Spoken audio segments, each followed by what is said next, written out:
এরপর মাইক্রোব্যাকটেরিয়াম টিউবারকুলোসিসটা হচ্ছে pathogenic for guinea pigs, but atypical গুলো হচ্ছে not pathogenic. And mycobacterium tuberculosis culture মিডিয়ামে গ্রো করতে অনেক সময় লাগে, প্রায় 6 to 8 weeks সময় লাগে। অর্থাৎ অ্যাটিপিক্যাল মাইক্রোব্যাকটেরিয়া গুলো লাগে মাত্র 1 to 3 weeks। তাহলে টিউবারকুলোসিস মাইক্রোব্যাকটেরিয়াম টিউবারকুলোসিস তুলনায় এটা সময়টা অনেক কম।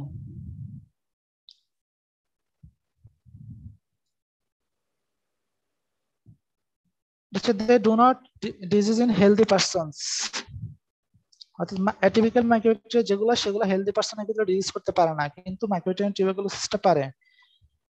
অ্যাটিপিক্যাল মাইক্রোব্যাকটেরিয়া গুলো ডিজিজ করে কাদের ক্ষেত্রে? অপরচুনিস্টিক। এগুলো হচ্ছে অপরচুনিস্টিক প্যাথোজেন, অর্থাৎ যখন ইমিউন সাপ্রেশন হবে তখন এগুলো ডিজিজ করতে পারবে হিউম্যানের ক্ষেত্রে, এছাড়া এগুলো ডিজিজ করতে পারবে না। তাহলে অপরচুনিস্টিক প্যাথোজেন অনেকগুলো আছে, এগুলো তোমরা যখন ভাইরোলজির মধ্যে।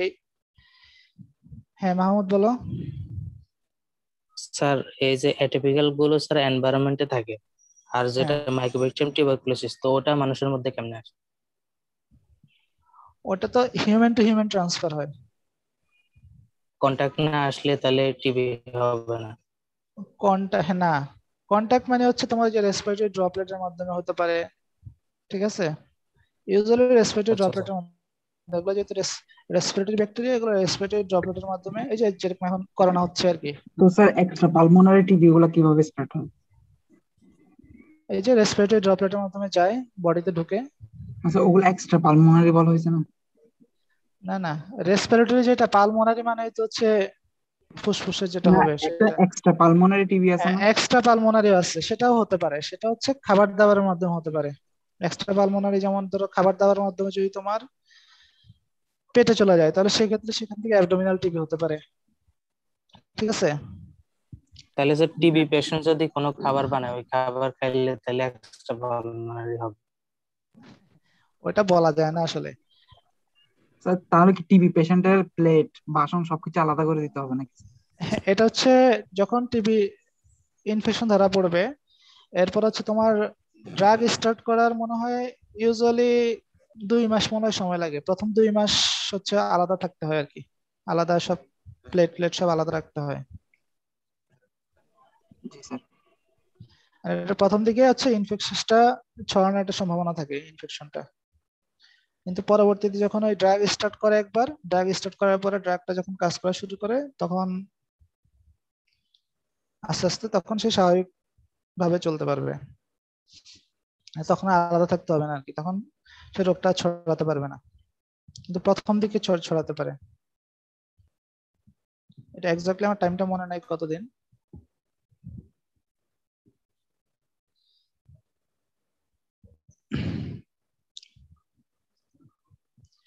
তাহলে যেগুলো অ্যাটিপিক্যাল, এগুলো ইউজুয়ালি আমাদের ডিজিজ করে না। এখন এগুলো যদি এনভায়রনমেন্ট থেকে আমাদের বডিতে চলেও আসে, তাও আমাদের ডিজিজ করতে পারবে না, ঠিক আছে? এগুলো ডিজিজ তখনই করতে পারে যখন এগুলা কোন ইমিউন সাপ্রেসিভ পেশেন্টের বডিতে ঢুকবে, যেমন হচ্ছে এইডস পেশেন্ট। এটা যখন আমরা ভাইরোলজি পড়বো, ভাইরোলজির মধ্যে এইচআইভি পড়ার সময় এটা আমরা পাবো, অপরচুনিস্টিক প্যাথোজেন যেগুলো, এগুলো তখন শিখতে হবে। তাহলে অপরচুনিস্টিক প্যাথোজেন, তাহলে মাইক্রোব্যাকটেরিয়াম টিউবারকুলোসিস হচ্ছে হেলদি পিপলের ক্ষেত্রে ডিজিজ করতে পারবে, বাট অপরচুনিস্টিক গুলো পারবে না, সেগুলো শুধুমাত্র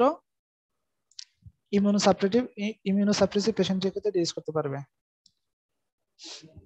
আর এই অ্যাটিপিক্যাল মাইক্রোব্যাকটেরিয়া গুলো কিছু পিগমেন্ট প্রডিউস করে, কিছু ব্যাকটেরিয়া আছে লাইটের মধ্যে পিগমেন্ট প্রডিউস করে, কিছু আছে ডার্কের মধ্যে পিগমেন্ট প্রডিউস করে। তো they are mostly resistant to common antitubercular drugs, অর্থাৎ যে অ্যান্টিটিউবারকুলার ড্রাগ গুলো আমরা মাইক্রোব্যাকটেরিয়াম টিউবারকুলোসিস ক্ষেত্রে ইউজ করি, সেগুলো ওদের ক্ষেত্রে কোনো কাজ করবে না। এই পার্থক্যগুলো পড়বা, কেন এদেরকে অ্যাটিপিক্যাল বলা হচ্ছে।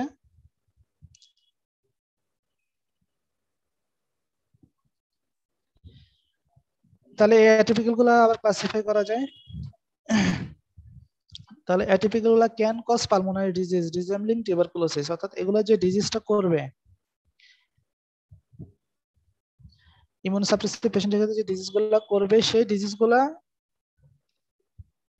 হচ্ছে অনেকটা টিউবারকুলোসিসের মতো হবে, পালমোনারি ডিজিজ করতে পারবে, বাট সেগুলো টিউবারকুলোসিস না।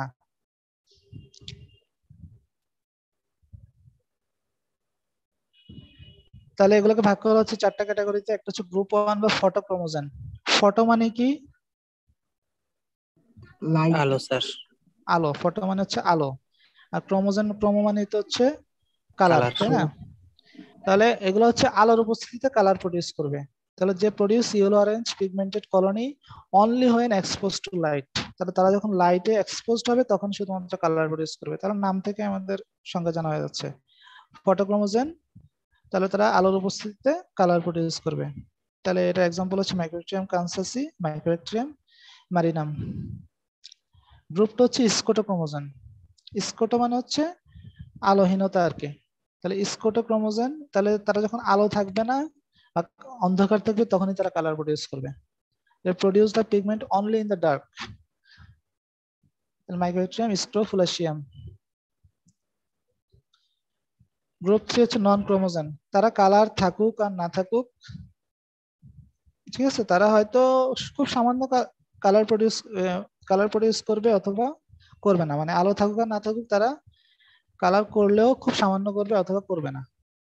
তাহলে এটার ভিত্তিতে তাদেরকে ভাগ করা হয়েছে। তাহলে এক্সাম্পল হচ্ছে মাইক্রোব্যাকটেরিয়াম এভিয়াম ইন্ট্রাসেলুলার কমপ্লেক্স। এভিয়াম মানে কি?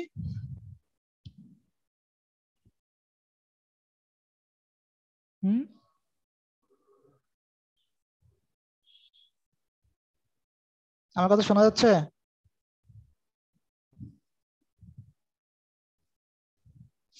হ্যালো? জি স্যার। স্যার এভিয়াম। এভিয়ান মানে কি? স্যার রিমোট বা দূরে। না না, এভিয়াম মানে হচ্ছে পাখি সম্পর্কীয়। আচ্ছা। পড়ে আসছো না?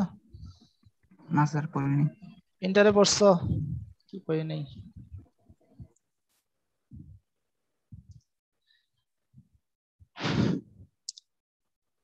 আচ্ছা যাই হোক, এভিয়াম ইন্টারসেলুলারি কমপ্লেক্স এগুলো হচ্ছে নন ক্রোমোজেন। এন্ড গ্রুপ 4 হচ্ছে র্যাপিড গ্রোয়ার। তাহলে র্যাপিড গ্রোয়ার বলা হচ্ছে কেন? যেহেতু আমরা জানি যে মাইক্রোব্যাকটেরিয়াম টিউবারকুলোসিস গ্রো করা হচ্ছে কি 6 to 8 উইকসে, কলোনি প্রডিউস করে 6 to 8 উইকসে। আর অ্যাটিপিক্যাল গুলো করা হচ্ছে 1 to 3 উইকসে। কিন্তু যেগুলো র্যাপিড গ্রো, অ্যাটিপিক্যালের মধ্যে যেগুলো র্যাপিড গ্রোয়ার সেগুলা মাত্র 1 উইকস এর মধ্যে করবে, অর্থাৎ 7 ডেজ এর মধ্যে কলোনি প্রডিউস করবে, অর্থাৎ 1 উইকস এর চেয়েও কম সময়ে।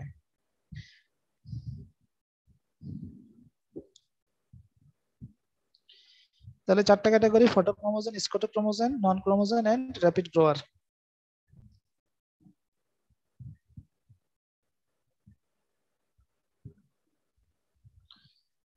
তারপরে এই যে এতক্ষণ আমরা যেগুলো পড়লাম এগুলো এখানে পার্থক্য আকারে দেওয়া আছে। টিপিক্যাল এন্ড অ্যাটিপিক্যাল মাইক্রোব্যাকটেরিয়ার পার্থক্য। টিপিক্যাল বলতে এখানে মাইক্রোব্যাকটেরিয়াম টিউবারকুলোসিস বোঝানো হয়েছে।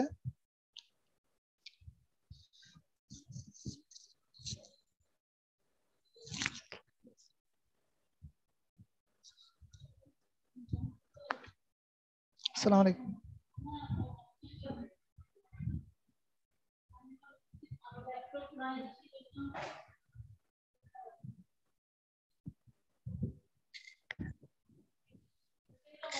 না, এটা আমার পার্সোনাল।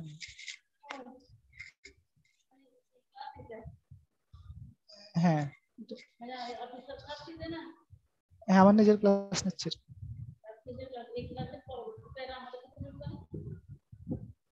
আমাদেরটা বোধহয় ওই যে ইদ্রিস ভাইয়ের কাছে মনে হয়।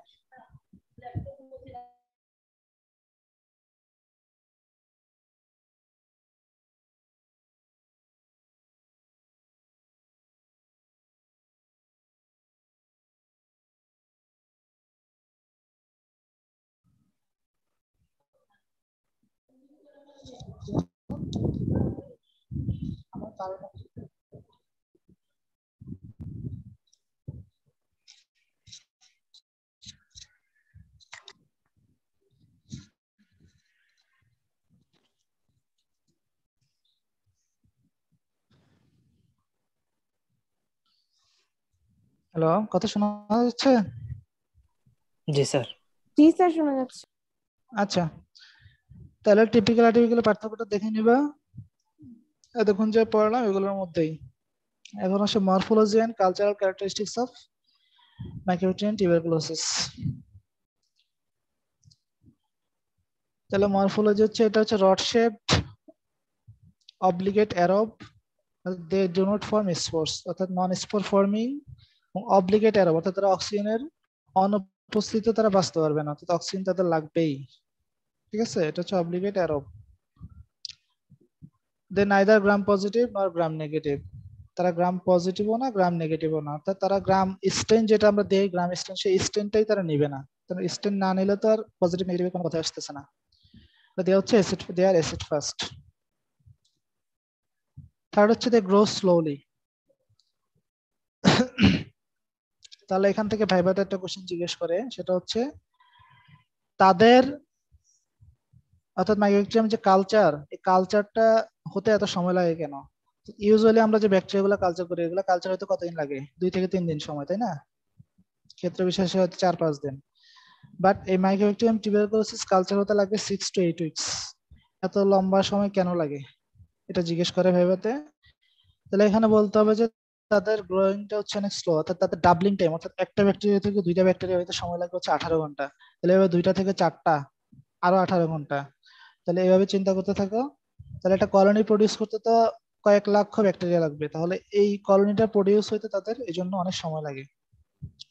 অন্যান্য ব্যাকটেরিয়ার ক্ষেত্রে ডাবলিং টাইমটা হচ্ছে 1 ঘন্টা অথবা তার চেয়েও কম, বাট এখানে মাইক্রোব্যাকটেরিয়াম টিউবারকুলোসিসের ক্ষেত্রে ডাবলিং টাইম হচ্ছে প্রায় 18 ঘন্টা। ঠিক আছে, তাহলে এই কারণে হচ্ছে তাদের কালচারটা কালচার ক্লিনিক্যাল স্পেসিমেনটা অনেকদিন রাখতে হয়, প্রায় 6 থেকে 8 সপ্তাহ পর্যন্ত কালচার মিডিয়ামে রাখতে হয়।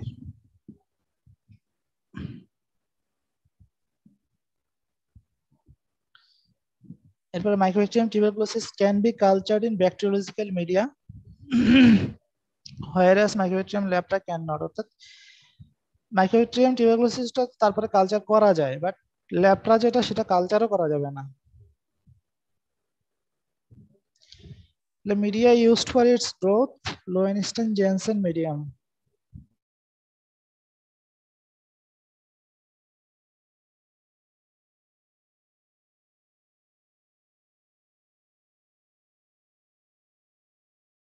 তুলনামূলক আর একটু কম সময় লাগে।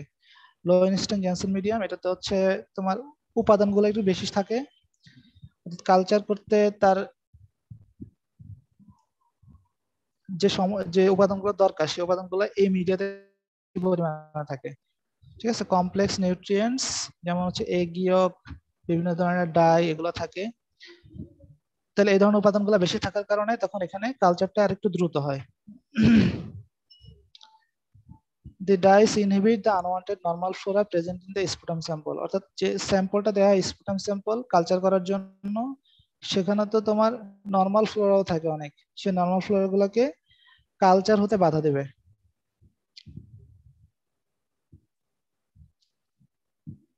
They are non-motile and non-capsulated, arranged either singly or in small groups.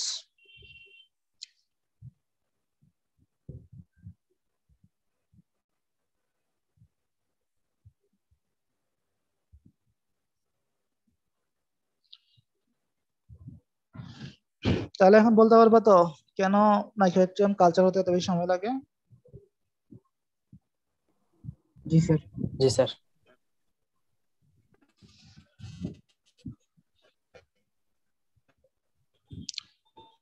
And virulence factor of Mycobacterium tuberculosis.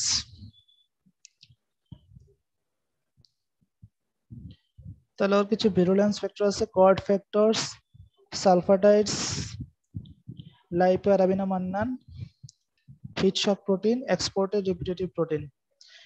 তাহলে এখানে কর্ড ফ্যাক্টর সম্পর্কে একটু জানতে হবে, এটা অনেক সময় শর্ট নোট হিসেবে আসে। তাহলে কর্ড ফ্যাক্টর ট্রিহ্যালোস ডাইমাইকোলেট, তাহলে এটাকে সংক্ষেপে বলা হয় cord factor. It is correlated with the virulence of the organism. Virulent strains grow in a characteristic serpentine cord-like pattern, whereas avirulent strains do not. তাহলে এই স্ট্রেনটা হচ্ছে একটা সর্পিলাকার প্যাটার্নে, সর্পিলাকার একটা কর্ড-লাইক প্যাটার্নে এটা গ্রো করবে, কিন্তু যদি অ্যাভিরুলেন্ট হয় অর্থাৎ যেটা ডিউস করতে পারবে না, সে অ্যাভিরুলেন্ট স্ট্রেন হলে তখন এই প্যাটার্নটা তৈরি হয় না।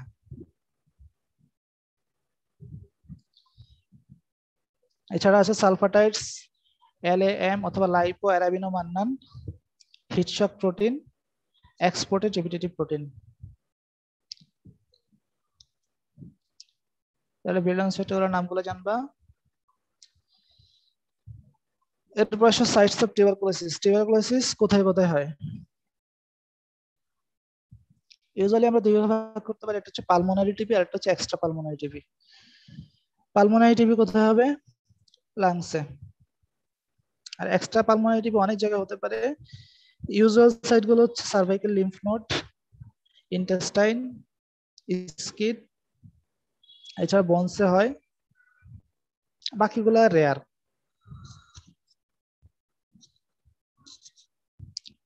তাহলে লাংস হলে আমরা এটাকে বলে পালমোনারি টিবি। তাহলে এক্সট্রা পালমোনারি টিবির মধ্যে মোস্ট কমন সাইট হচ্ছে, এক্সট্রা পালমোনারি টিবির মোস্ট কমন সাইট হচ্ছে lymph node. Usually cervical lymph নোডে বেশি হয়, অর্থাৎ গলার আশেপাশে যে লিম্ফ নোড গুলো আছে এগুলাতেই ইউজুয়ালি বেশি হবে এক্সট্রা পালমোনারি টিবিটা। এছাড়া আমরা যেটা বললাম, যদি ইন্টেস্টাইনে যায় সেক্ষেত্রে ইন্টেস্টিনাল টিবি হতে পারে। এছাড়া অনেক সময় স্কিনে হয়। আর যদি পিছনে বোনস, বোনস বলতে বোনসে ইউজুয়ালি হয় তোমার আমাদের যে স্পাইন আছে স্পাইনে হয়, ঠিক আছে? স্পাইনাল কলামের মধ্যে এখানে যে বোনস গুলো আছে সেখানে ইউজুয়ালি হয়। এটাকে বলা হয় পটস ডিজিজ। এটা আলাদা একটা নাম আছে, বোনসে যেটা হয় এটার নাম হচ্ছে পটস ডিজিজ। এছাড়া আমাদের মেনিনজাসও হতে পারে, যে আমরা যে পড়লাম মেনিনজাইটিস। মেনিনজাইটিস কয় ধরনের?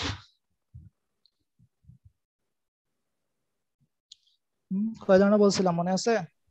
Bacterial meningitis, tubercular meningitis. Viral নাই? Viral meningitis, viral meningitis. ঠিক আছে? Usually bacterial, viral and tubercular, এই তিন ধরনের মেনিনজাইটিস আছে। ওকে, তার এখানে মেনিনজাসে যদি ইনফেকশন হয় তাহলে এটা হলো টিউবারকুলার মেনিনজাইটিস। এছাড়া ব্রেনও হতে পারে, ঠিক আছে?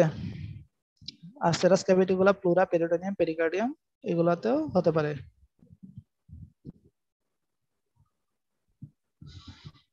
এখন এটা তো গেল সাইটের উপর নির্ভর করে আমরা বললাম পালমোনারি, এক্সট্রা পালমোনারি। আর একটা হচ্ছে primary site of TB. Primary site মানে হচ্ছে যেখানে প্রথমে হবে, যেখানে প্রথমে হচ্ছে সেটা হচ্ছে লাংসে হতে পারে, একদম শুরুতে লাংস দিয়ে শুরু হতে পারে, অথবা তোমার সার্ভাইকাল লিম্ফ নোড দিয়ে শুরু হতে পারে, অথবা ইন্টেস্টাইন, স্কিন। তাহলে এই চারটা হচ্ছে প্রাইমারি সাইট। আর অন্যান্য যে সাইট গুলো আছে এখানে এক্সট্রা পালমোনারির, সেগুলাতে প্রথমেই হবে না, অর্থাৎ অন্য একটা সাইটে, প্রাইমারি সাইট গুলো কোনো একটাতে আগে হওয়ার পরে সেকেন্ডারিলি ওইখানে হইতে পারে। যেমন কারো হয়তো আগে পালমোনারি টিবি হয়েছে, তারপরে কি হতে পারে? টিউবারকুলার মেনিনজাইটিস হতে পারে পরবর্তীতে, অর্থাৎ পালমোনারি টিবি ভালো হয়ে গেছে, সেখান থেকে পরবর্তীতে টিউবারকুলার মেনিনজাইটিস হতে পারে, ঠিক আছে? তাহলে আগে প্রাইমারি সাইট গুলোতে হইতে হবে।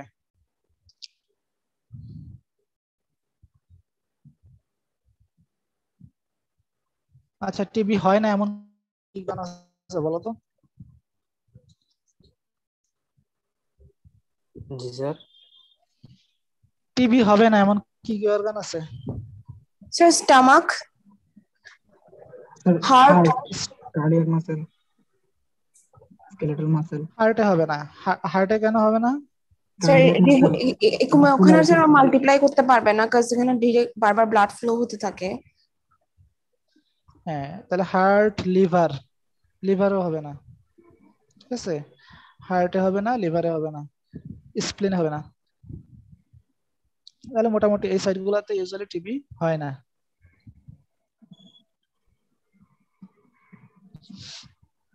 ওকে, এরপর আসি আমরা প্যাথোজেনেসিস অফ পালমোনারি টিবি। তাহলে প্রথমত হচ্ছে ড্রপলেট, ওই যে রেসপিরেটরি ড্রপলেটের মাধ্যমে এটা ট্রান্সমিট হবে। তাহলে ইনহেলেশন অফ ড্রপলেট নিউক্লিয়াই, যার টিবি আছে এমন কেউ এসে মোটামুটি তোমার আশেপাশে হাঁচি দিলে সেই ড্রপলেট গুলো যদি তোমার রেসপিরেশনের মাধ্যমে তোমার বডিতে ঢুকে, লাংসে ঢুকে, তাহলে সেখান থেকে কি হতে পারে? তোমার টিবি হতে পারে। তাহলে ইনহেলেশন অফ ড্রপলেট নিউক্লিয়াই, তাহলে প্রত্যেকটা ড্রপলেট নিউক্লিয়াই কতগুলো ব্যাকটেরিয়া থাকতে পারে? Each containing not more than 3 tubercle bacilli. আর তিনটার বেশি সাধারণত থাকে না, একটা দুইটা তিনটা এরকম থাকতে পারে প্রত্যেকটা ড্রপলেটে। তাহলে অর্গানিজম এভাবে আমাদের নিঃশ্বাসের মাধ্যমে চলে যাবে কোথায়? লাংসে, alveoli of the lungs. The bacteria non specifically taken up by the alveolar macrophage. তাহলে আমরা জানি যে ম্যাক্রোফেজ কোথায় কোথায় থাকে, এগুলো তো পড়ে আসতো ইমিউনোলজিতে। লাংসে থাকলে এটাকে কি বলে? Alveolar macrophage. alveolar macrophage। তাহলে alveolar macrophage তখন সেই ব্যাকটেরিয়াগুলোকে non specifically taken up by the alveolar macrophage. Then as the macrophages are not activated, তাহলে তারা হচ্ছে ব্যাকটেরিয়াগুলোকে এনগালফ করবে, বাট ম্যাক্রোফেজগুলো অ্যাক্টিভেটেড হবে না। তাহলে অ্যাক্টিভেটেড না হলে কি হবে? আলটিমেটলি এগুলোকে ডিস্ট্রয় করতে পারবে না। তাহলে তখন ওই অর্গানিজমগুলো তখন ওই ম্যাক্রোফেজের ভিতরে মাল্টিপ্লাই শুরু করবে। বুঝতে পারছো? ম্যাক্রোফেজের ভিতরে মাল্টিপ্লাই শুরু করবে, মাল্টিপ্লাই হতে হতে একসময় ম্যাক্রোফেজটা বার্স্ট হয়ে যাবে। তাহলে ম্যাক্রোফেজ যখন বার্স্ট হবে, তাহলে other macrophage began to extravasated from peripheral blood. এই ম্যাক্রোফেজগুলো যখন বার্স্ট হবে, তখন অন্যান্য আশপাশের যে পেরিফেরাল ব্লাডের যে ম্যাক্রোফেজগুলো আছে, ব্লাড ম্যাক্রোফেজ যেগুলো, সেগুলো এসে তখন ওইখানে চলে আসবে, অর্থাৎ অ্যালভিওলাইতে চলে আসবে। They are also inactivated and hence can not destroy the organism. তারা আসলেও তার কোনো লাভ হবে না, তারা আসবে কিন্তু এগুলোকে মারার জন্য, কিন্তু এগুলাকে ধ্বংস করতে পারবে না, যেহেতু ওগুলো তাদের পরিচিত না। তাহলে hence they can not destroy the organism, তারা অ্যাক্টিভেটেড হতে পারবে না এবং ওগুলোকে ধ্বংস করতে পারবে না। তখন ওইগুলোর ভিতরে আবার ব্যাকটেরিয়াগুলো ঢুকবে, ঢুকে ওগুলোর ভিতরে আবার মাল্টিপ্লাই করবে।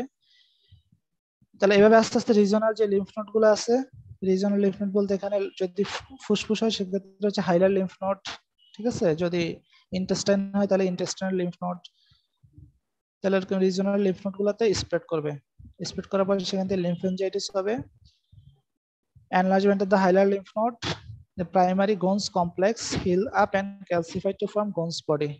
তাহলে Gons complex কি, Gons body কি, এগুলো আমরা সামনে পড়বো। অর্থাৎ ওই লিম্ফ নোড গুলো তো তোমার Gons complex, Gons body, Gons complex তৈরি হবে, Gons complex তৈরি হয়ে সেটা হিল আপ হবে, হিল আপ হয়ে ক্যালসিফাইড হবে এবং সেখান থেকে Gons body তৈরি হবে। তাহলে if spread give rise to miliary tuberculosis. এখন এটা যদি ট্রিটমেন্ট না করা হয়, ভালো না হয়, তাহলে এটা আলটিমেটলি কি হবে? পুরো বডিতে ছড়ায় যাবে, বডির বিভিন্ন অর্গানে চলে যাবে, তখন সেখান থেকে কি হবে? মিলিয়ারি টিবি হবে। এই পুরো বডিতে যে ডিসেমিনেটেড টিবি যেটা, এটাকে বলা হচ্ছে মিলিয়ারি টিবি।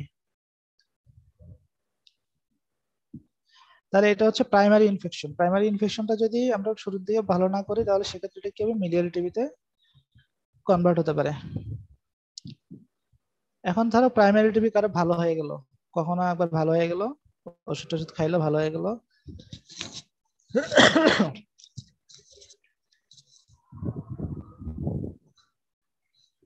এখন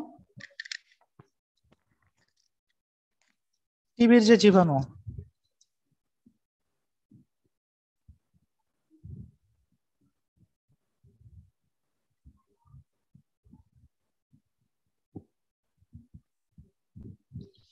এগুলা তো আমাদের বডি থেকে একদম যায় না, ঠিক আছে? ভালো হয়ে গেলেও কিন্তু এগুলা বডিতে থেকে যায়, 100% তোমার বডি থেকে যাবে না। তাহলে এগুলো সাধারণত endogenous Ghon's complex most common and exogenous less common. Exogenous থাকতে পারে অথবা গোনস কমপ্লেক্সে টিবি জীবাণুগুলো থেকে যেতে পারে। তাহলে সেন্সিটাইজ টি সেল সিক্রেটস লিম্ফোকাইন। এখন এই যে জীবাণুগুলো ছিল, যে টি সেল গুলো ছিল সেগুলো তো সেন্সিটাইজড হয়ে গেছে, তখন সেগুলো তখন লিম্ফোকাইন প্রডিউস করবে। এই লিম্ফোকাইন গুলো তখন ম্যাক্রোফেজকে অ্যাক্টিভেট করবে। প্রাইমারিতে কিন্তু ম্যাক্রোফেজ অ্যাক্টিভেটেড হয় নাই, ঠিক আছে? প্রাইমারিতে ছিল কি, ইনঅ্যাক্টিভেটেড ছিল, তখন ম্যাক্রোফেজের ভিতরে এগুলা মাল্টিপ্লাই করছিল। কিন্তু এখানে হচ্ছে যে লিম্ফোকাইন টি সেলটা তো এখন সেন্সিটাইজ হয়ে গেছে, এখন সেকেন্ডারি ইনফেকশন যখন হবে তখন ওই টি সেল গুলা তখন লিম্ফোকাইন সিক্রেট করবে, লিম্ফোকাইন গুলা তখন অ্যাক্টিভ ম্যাক্রোফেজকে অ্যাক্টিভেট করবে। এই ম্যাক্রোফেজটা তখন সাইটোকাইন রিলিজ করবে, সাইটোকাইন রিলিজ করলে অ্যানক্সিয়া হবে, নেক্রোসিস হবে, যেহেতু ম্যাক্রোফেজ অক্সিজেন গুলা নিয়ে নিচ্ছে। তখন সেখান থেকে নেক্রোসিস হওয়ার পরে সেখান থেকে পাস ফর্মেশন হবে, ভিগারাস পাস ফর্মেশন হবে। The macrophage transform into the epithelial cell. Macrophage গুলো তখন এপিথেলিয়াল সেলে পরিণত হবে, বা যেগুলোকে আমরা যে অনেকগুলো এপিথেলিয়াল সেল মিলে জায়ান্ট সেল প্রডিউস করবে। জায়ান্ট সেল গুলো এখানে বলা হচ্ছে ল্যাঙ্গারহ্যান্স টাইপ। তাহলে আলটিমেটলি কিন্তু ল্যাঙ্গারহ্যান্স সেল যেগুলো, ল্যাঙ্গহ্যান্স সেল গুলো আসলে কিন্তু ম্যাক্রোফেজি, অর্থাৎ অনেকগুলো ম্যাক্রোফেজ অ্যাগ্রিগেটেড হয়ে ল্যাঙ্গহ্যান্স সেল তৈরি করতেছে। ম্যাক্রোফেজ গুলো ট্রান্সফর্ম এপিথেলিয়াল সেলে পরিণত হচ্ছে এবং এপিথেলিয়াল সেল গুলো একসাথে মিলে ল্যাঙ্গহ্যান্স সেল তৈরি করতেছে। তাহলে ল্যাঙ্গহ্যান্স সেল গুলো আলটিমেটলি ম্যাক্রোফেজি। তাহলে জায়ান্ট সেল প্রডিউস হলো এবং ফাইব্রোসিস হবে। ফাইব্রোসিস আর formation of tubercle and manifestation of clinical signs. তাহলে সেকেন্ডারি ইনফেকশন বা রিইনফেকশন হলে মোটামুটি এই ঘটনাগুলো ঘটবে।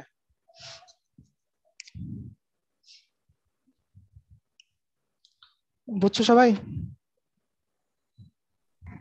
জি জি স্যার। স্যার।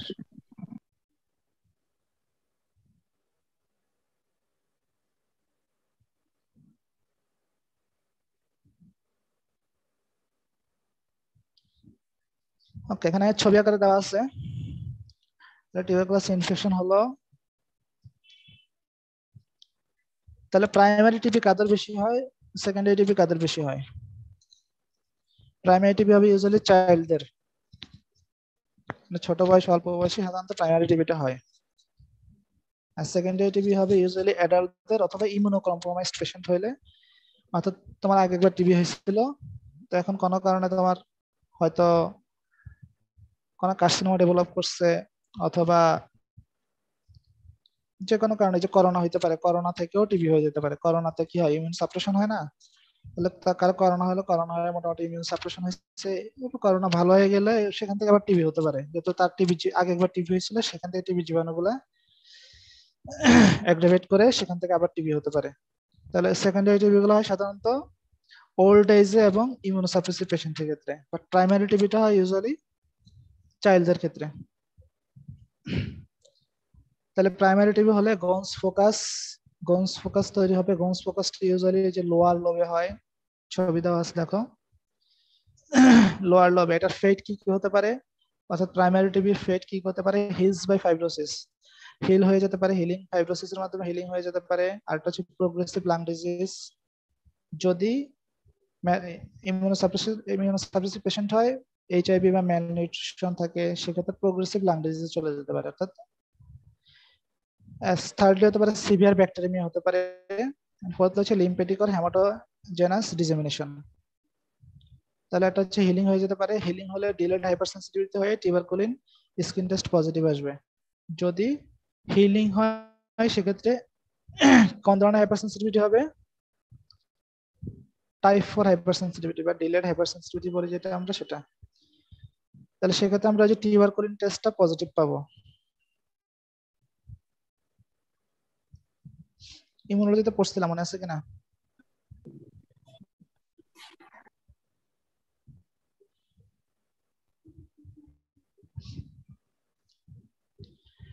তাহলে প্রোগ্রেসিভ লাং ডিজিজ হলে সেক্ষেত্রে কোন চিকিৎসা নেই, ইউজুয়ালি ডেথ হয়। আর সিভিয়ার ব্যাকটেরিমিয়া হয়ে যদি এটা সারা বডিতে ছড়ায় যায়, মিলিয়ারি টিবি হয়, সেক্ষেত্রেও ডেথ, মিলিয়ারি টিবি ট্রিটমেন্ট নাই। আর এটা হচ্ছে লিম্ফেটিক আর হেমাটোজেনাস ডিসেমিনেশন। তাহলে লিম্ফেটিক্স এর মাধ্যমে অথবা ব্লাডের মাধ্যমে যদি এটা আশেপাশে যায়, গিয়ে এটা dormant tubercle bacilli in several organs, অর্থাৎ বিভিন্ন অর্গানে গিয়ে এটা ডরমেন্ট হিসেবে থাকে। অর্থাৎ ডরমেন্ট মানে কি? না করলে কি আসবে?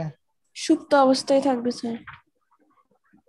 সুপ্ত অবস্থা, ঠিক আছে। এটা মোটামুটি বিভিন্ন অর্গানে গিয়ে ঘুমায় যাবে, এরপরে সময় মতো আবার জাগবে আর কি, অ্যাডাল্ট হইলে। তাহলে একবার টিবি হওয়া মানে এই যে আর টিবি হবে না এমন না। একবার টিবি হলে পরবর্তীতে টিবি হওয়ার চান্সটা বরং আরো বেশি। তাহলে এটা ডরমেন্ট হয় বিভিন্ন অর্গানে গিয়ে, ডরমেন্ট টিউবারকুল তৈরি করবে, টিউবারকুলের মধ্যে গিয়ে এটা মোটামুটি সুপ্ত অবস্থায় থাকবে। এরপরে reactivation in adult life, adult লাইফে রিঅ্যাক্টিভেশন হয় সেকেন্ডারি টিবি, ঠিক আছে। তাহলে সেকেন্ডারি টিবিটা ইউজুয়ালি হবে হচ্ছে আপার লোবে। আর প্রাইমারি টিবিটা ইউজুয়ালি হয় হচ্ছে লোয়ার লোবে। এটা মাথায় রাখবা, প্রাইমারি টিবি ইউজুয়ালি লোয়ার লোবে and secondary TB usually upper লোবে হয়।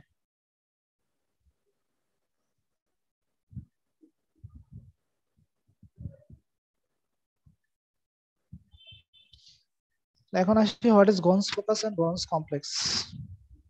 গোন্স ফোকাস কি, গোন্স কমপ্লেক্স কি? The formation of a mass of granulomas surrounded by fibrous tissue that has undergone central cassation necrosis appeared as the primary lesion of the lung called Gons focus. তাহলে প্রথমত এখানে একটা মাস granuloma তৈরি হবে, ঠিক আছে, যেটা একটা অনেকগুলা ফাইব্রাস টিস্যু দ্বারা সারাউন্ডেড থাকবে। তাহলে এই গ্রানুলোমা এবং ফাইব্রাস টিস্যু এগুলো একসাথে হওয়ার পরে সেখান থেকে এগুলো একটা ক্যাসিয়াস নেক্রোসিস হবে, সেন্ট্রাল ক্যাসিয়াস নেক্রোসিস। তাহলে এই যে পুরো জিনিসটা একসাথে হচ্ছে, অর্থাৎ একটা গ্রানুলোমা ফর্মেশন হলো, গ্রানুলোসার চারপাশে fibrous tissue surrounded by fibrous tissue, এবং এই পুরো জিনিসটা হচ্ছে ক্যাসিয়াস নেক্রোসিস হবে এখানে, এবং এই পুরোটাকে একসাথে বলা হচ্ছে গোন্স ফোকাস।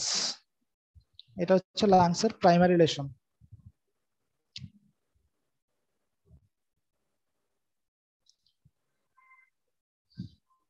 আর গোন্স কমপ্লেক্সটা কি? The parenchymal exudative lesion and the draining lymph node together are called the Gons complex.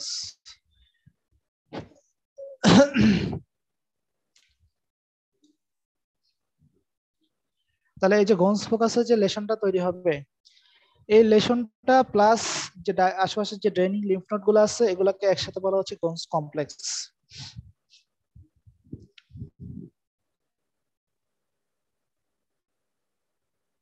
বুঝতে পারছো? জি স্যার। গ্রানুলোমা কি? What is granuloma?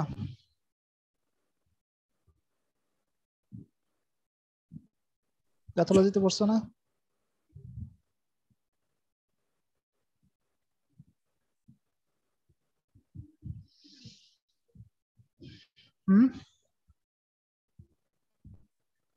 কারণ মনে নাই? ইনফ্লামেশন স্যার, যেটা বিনাইন। বলো স্যার, যে benign tumour of sir please এবার বা ইনফ্লামেশন।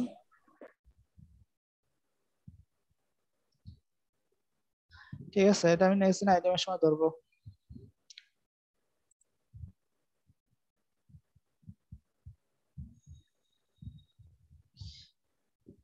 আচ্ছা, এখন আসো difference between the primary and secondary TB. তাহলে প্রাইমারি টিবি আর সেকেন্ডারি টিবি ডিফারেন্সটা পড়তে হবে। The infection of an individual lacking previous contact with or immunosuppressive to tubercle bacilli. Sorry, immunoresponsive to tubercle bacilli. তাহলে primary TB হচ্ছে previous contact হয় নাই কারোর সাথে, বা প্রিভিয়াস টিবি হয় নাই, ঠিক আছে, অথবা ইমিউনোরেসপন্সিভ টু টিউবারকুল ব্যাসিলি ছিল না আগে থেকে, তাহলে সেক্ষেত্রে আমরা বলতে পারি এটা প্রাইমারি টিবি। আর সেকেন্ডারি টিবি হচ্ছে রিইনফেকশন হবে, অর্থাৎ infection that arises in a previously sensitized individual, অর্থাৎ প্রিভিয়াসলি যে টি সেল সেন্সিটাইজেশন হয়েছে, ঠিক আছে, whether the tubercle bacilli are derived from the endogenous exchange, অর্থাৎ তার টিউবারকুল ব্যাসিলিটা তার ভিতরেও থাকতে পারে অথবা বাইরে থেকে আবার হতে পারে। বুঝছো জিনিসটা? আর সেকেন্ডারি ইনফেকশনটা তার হচ্ছে একবার সেন্সিটাইজড সে হয়ে গেছে, সেন্সিটাইজড হওয়ার পরে তখন জীবাণুটা তার ভেতরেও থাকতে পারে আগে থেকে, অথবা বাইরে থেকেও জীবাণু আবার আসতে পারে। দুইটার ক্ষেত্রে আমরা এটাকে সেকেন্ডারি টিবি বলবো, মানে একবার সেন্সিটাইজড হলেই এটাকে আমরা সেকেন্ডারি টিবি বলবো। আর জীবাণু বাইরে থেকে আসুক বা তার ভিতরে আগে থেকেই থাকুক, যেটাই হোক, অর্থাৎ ডরমেন্ট স্টেজেও থাকতে পারে তার ভিতরে টিবি, হয়তো তার ইমিউনোসাপ্রেশন হলো সেখান থেকে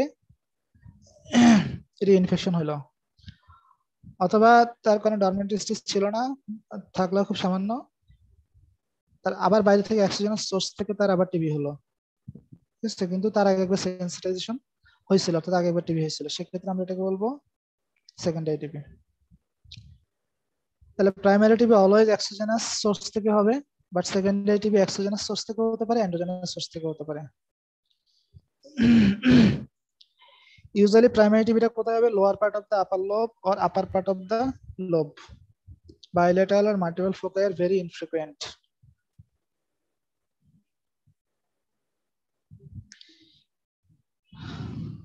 এখানে হবে lower part of the upper lobe অথবা upper part of the lower lobe হবে, কথাটা উঠে নাই। তাহলে প্রাইমারি টিবিতে হবে upper lower part of the upper lobe, upper লোবের এই যে এটা হচ্ছে আপার লোবের লোয়ার পার্টে হতে পারে অথবা এই যে লোয়ার লোবের আপার পার্টে হতে পারে। But secondary activity usually apical or posterior segment of one or both upper lobes. তাহলে এটা ইউজুয়ালি আপার লোবেই হবে, আপার লোবের এপিক্যাল অথবা পোস্টেরিয়র সেগমেন্টে সেকেন্ডারি টিবিটা। Age of incidence usually in children, usually in adults. তাহলে প্রাইমারি টিবিতে ক্যারেক্টারিস্টিক পেশেন্টস হচ্ছে Ghon's focus and Ghon's complex. আর সেকেন্ডারি টিবিতে হবে tubercle formation without involvement of regional lymph nodes. Primary টিবির ক্ষেত্রে হাইলার লিম্ফ নোডটা এনলার্জড হবে, enlarged caseous lymph node draining the Ghon's focus. তাহলে গোন্স ফোকাস সাথে এনলার্জ লিম্ফ নোড থাকবে, যেটাকে আমরা একসাথে বলি হচ্ছে Ghon's complex. Secondary TB not hilar lymph নোডটা ইনভলভ হবে না সেকেন্ডারি টিবিতে। আর primary TB fed 95% case heal by calcified scar, আর 5% ক্ষেত্রে এটা প্রোগ্রেসিভ স্প্রেড হতে পারে। সেকেন্ডারি টিবির ক্ষেত্রে calcific scar or progressive pulmonary TB. তাহলে ডিফারেন্সটা পড়বা, এটা পরীক্ষা আসে। Lab diagnosis.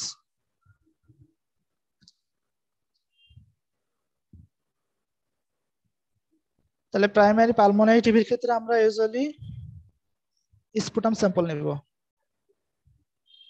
In case of pulmonary TB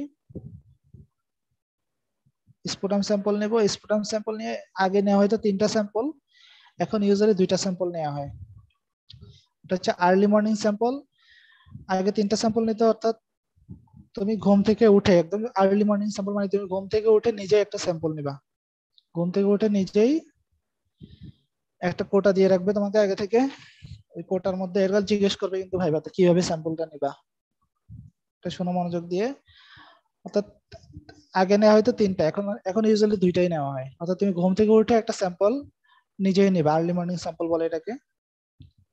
কোটার মধ্যে ঘুম থেকে উঠে প্রথমে একটা স্যাম্পল নিয়ে ওইটা নিয়ে তুমি প্যাথোলজি ডিপার্টমেন্টে দিলা। দেওয়ার পরে ওরা ওইখানে আরেকটা স্যাম্পল নেবে, এটাকে বলা স্পট স্যাম্পল। প্রথমটা হচ্ছে আর্লি মর্নিং স্যাম্পল, সেকেন্ডটা হচ্ছে স্পট স্যাম্পল। তাহলে এই 2টা স্যাম্পল ইউজুয়ালি এখন নেওয়া হয়। আগে নেওয়া হয়তো পরের দিন আরেকটা স্যাম্পল নেওয়া হয়তো স্পট স্যাম্পল, এখন এটা সাধারণত নেওয়া হয় না।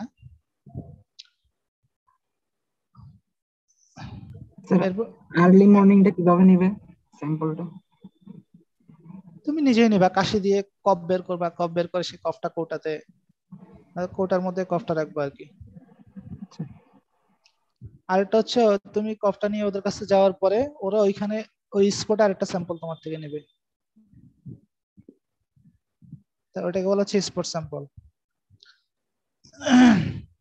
ঠিক আছে। আর আগে হচ্ছে আরেকটা স্যাম্পল নেওয়া হতো, তারপরে পরে একদিন পরে আরেকটা স্পট স্যাম্পল নেওয়া হতো, এখন এটা নেওয়া হয় না ইউজুয়ালি। এর পাশে ব্রঙ্কিয়াল অ্যাসপারেট। এখন কারো হয়তো কফ আসতেছে না বা সে কফ বের করতে পারতেছে না কোনোভাবেই, ঠিক আছে, আর সেক্ষেত্রে হচ্ছে ব্রঙ্কিয়াল অ্যাসপারেট নিতে পারি আমরা। থার্ড হচ্ছে ব্লাড, আর একটা হচ্ছে সব। এগুলো ইউজুয়ালি নেওয়া হয় না, জাস্ট বইতে আছে বলে দেওয়া আর কি।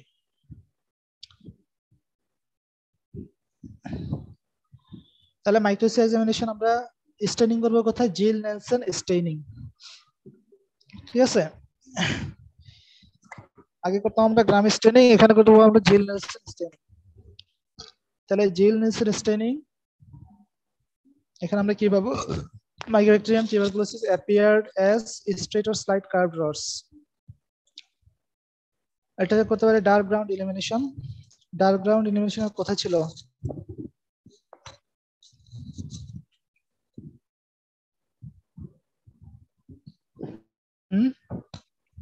কত ক্লাসে পড়া?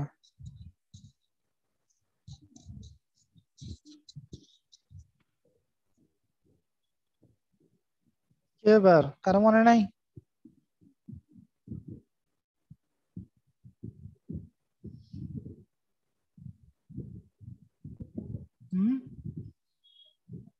ফাইজা,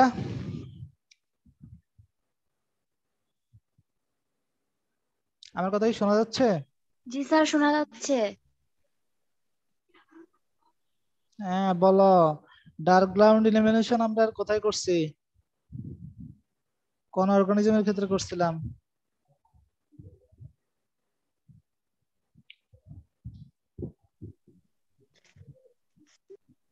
স্যার মনে হ্যালো, নাই। জি স্যার। হ্যাঁ কে পারবা? চুপ করতে পারো না তোমরা, খালি কথা বলতে থাকা। হুম কি গত ক্লাসের পরে এখনই বলে গেছো? কলেরাতে পড়ছিলাম, মনে আছে? ডার্ক গ্রাউন্ড ইলিমিনেশনে কি পাবো? Shooting star appearance. তাহলে মাইক্রোব্যাকটেরিয়ামের ক্ষেত্রে যদি আমরা গ্রাউন্ড এলিমিনেশন করি তাহলে আমরা কি পাবো? Finding yellow orange bacilli, yellow orange কালারের ব্যাজিলাই পাবো।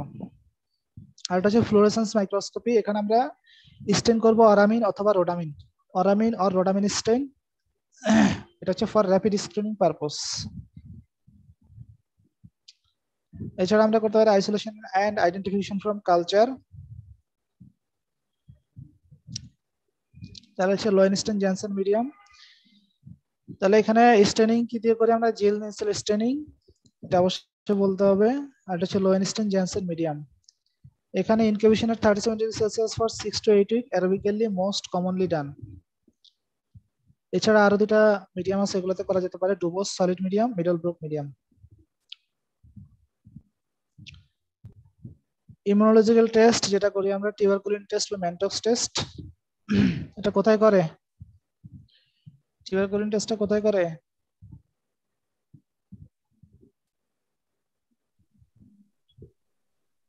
টিউবারকুলোসিস করে। টিউবারকুলোসিসে করবে। এখন কোন জায়গায় করে? আমাদের বডির কোথায় করে? Sir skin. স্কিনে, ইউজুয়ালি হাতের মধ্যে স্যার। হাতে, ফ্ল্যাক্সর অ্যাসপেক্ট অফ দ্য ফোরাম। ঠিক আছে, এগুলো তো ইমিউনোলজিতে পড়ছো, ইমিউনোলজিতে পড়াইছে না ম্যানটক্স টেস্ট? হ্যাঁ স্যার। এছাড়া করতে পারি আমরা ICT ELISA for antibody for sale mediated immunity. এছাড়া আমাদের দেশে একটা করা জিন এক্সপার্ট, জিন এক্সপার্ট বলে আর কি এটাকে।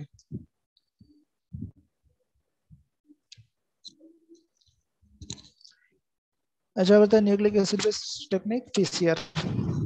ওকে,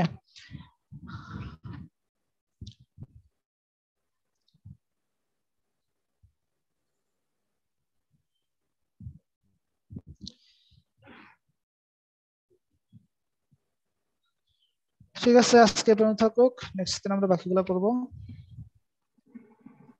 আজকের পড়াগুলো নেক্সট ক্লাসে পড়ে আসবা। আজকের পড়াগুলো ধরবো, তারপরে হচ্ছে নতুন পড়া পড়বো আমরা।